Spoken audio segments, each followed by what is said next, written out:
Qué bueno es hablar de seguridad en la cadena logística en estos security shots que en distintos temas se están abordando.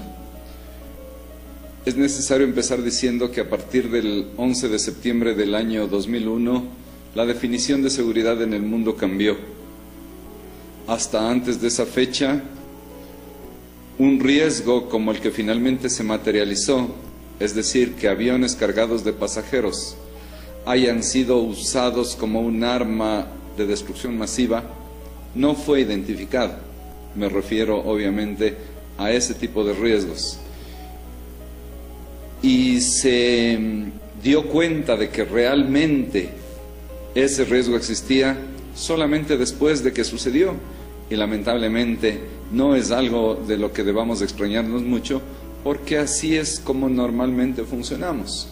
No hacemos nada sino hasta que nos pasa.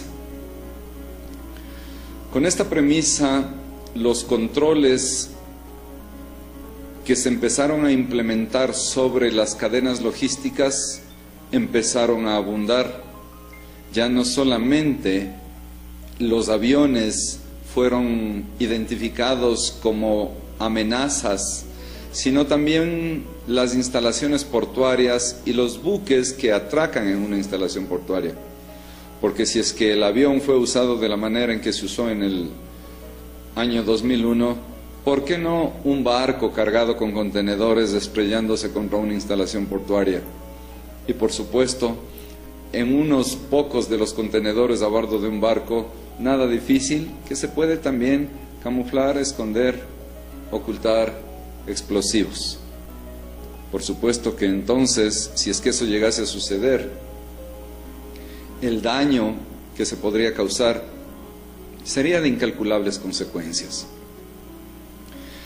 Es importante mencionar entonces que la seguridad en la cadena logística debe ir desde el origen, desde que se produce y empaca un producto, hasta que ese producto es entregado en destino final un tiempo después de que se salió de la instalación en donde se produjo y se empacó. Para que esto suceda va a intervenir, como no puede ser de otra manera, el elemento humano. Y debemos considerar entonces que el elemento humano es el eslabón más fuerte o el eslabón más débil en una cadena de prevención de riesgos. Y sobre ello debemos trabajar muchísimo. Por supuesto, el enfoque que debemos dar al control del elemento humano para la seguridad de la cadena logística debe cambiar diametralmente en un sentido que vaya opuesto a la forma como ahora se entiende el control sobre ese elemento humano.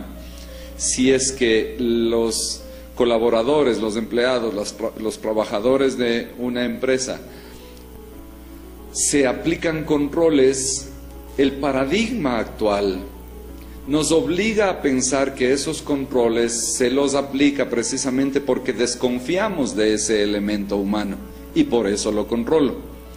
En realidad es algo que se debe romper, ese paradigma debe ser roto absolutamente, porque el control dentro de la seguridad de la cadena logística bajo ningún punto de vista implica desconfianza.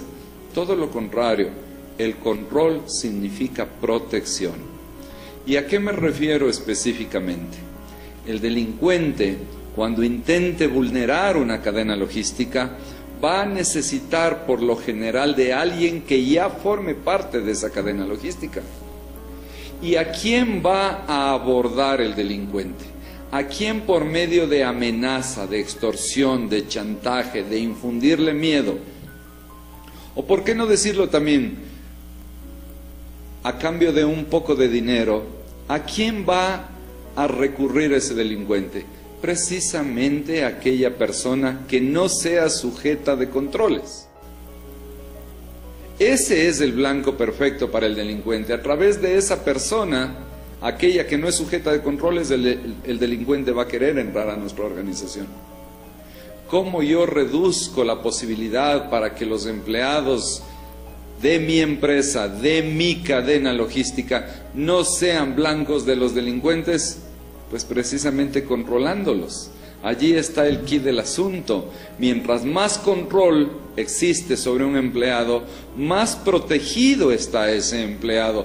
Menos posibilidades existen de que el delincuente intente de cualquier manera abordarlo. Simple y sencillamente porque los controlamos. Es decir, porque protegemos a nuestros empleados.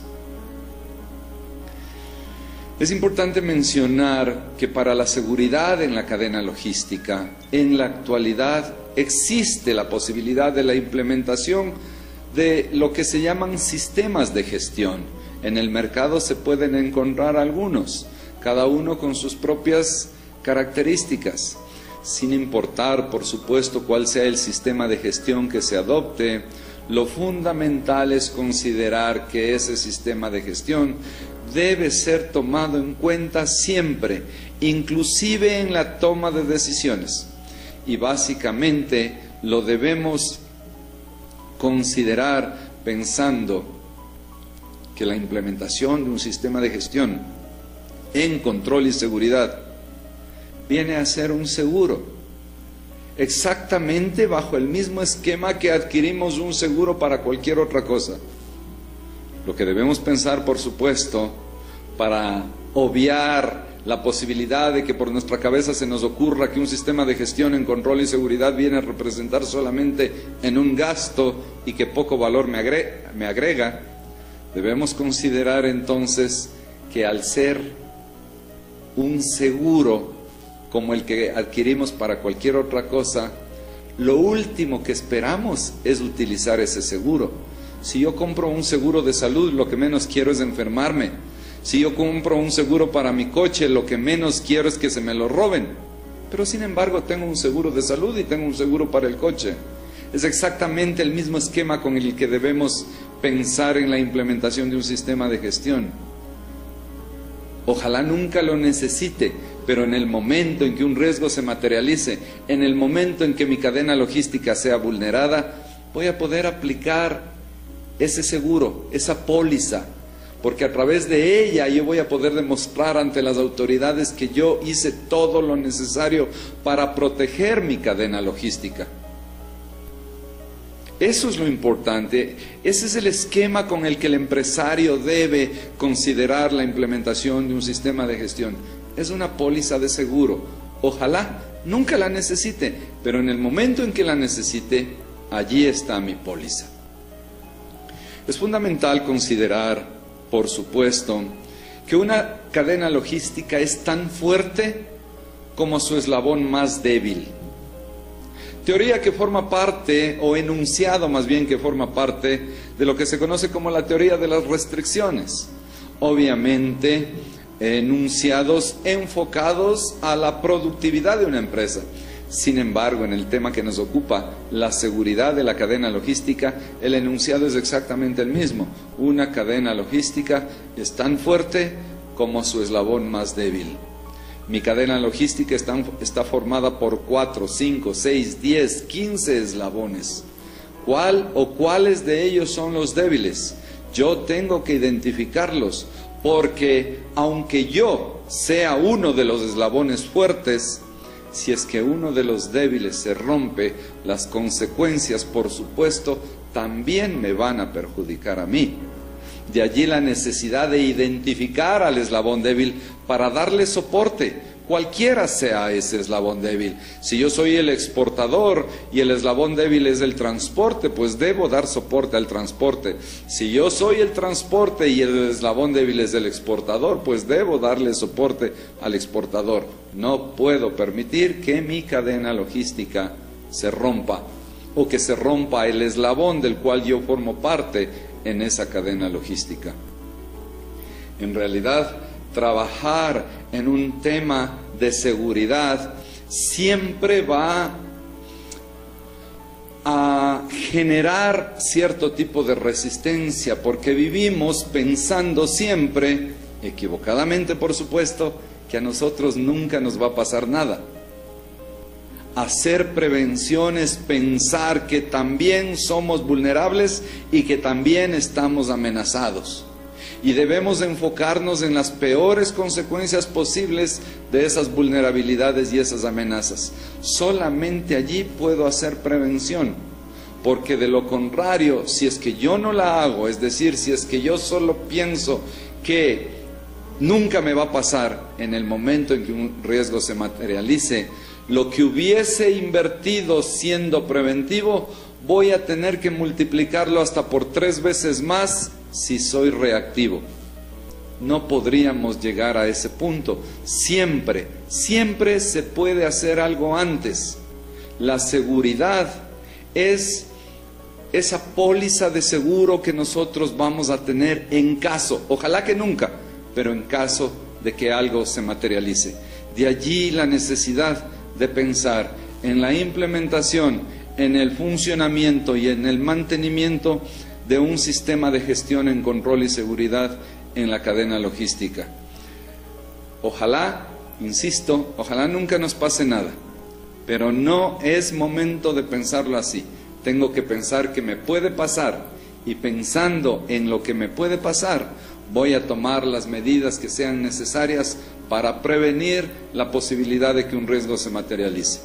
Consideremos que los riesgos podemos dividirlos en especulativos o puros. Los riesgos especulativos son aquellos que en caso de materializarse su resultado es una ganancia o una pérdida. Los riesgos puros, en cambio, son aquellos que en caso de materializarse sus resultados generan un empate o una pérdida. En un riesgo puro jamás existe la posibilidad de que el resultado sea una ganancia. La pregunta, por supuesto, surge inmediatamente. Si sé que es un riesgo puro y sé que el mejor resultado posible es un empate, entonces ¿para qué juego? La respuesta es muy simple. El juego de usted está en hacer lo que hace, en mover carga, en producir carga, en empacar carga, en consolidar carga, en transportar carga, en recibir carga. Ese es su juego. Alrededor de eso, los riesgos solamente son puros. Si un riesgo de contaminación con drogas, si un riesgo de terrorismo, si un riesgo de robo se materializa a través de lo que usted hace, le aseguro que no va a ganar nada. Ojalá y empate. Al menos eso es lo que se espera. El máximo resultado va a ser un empate y ojalá eso suceda.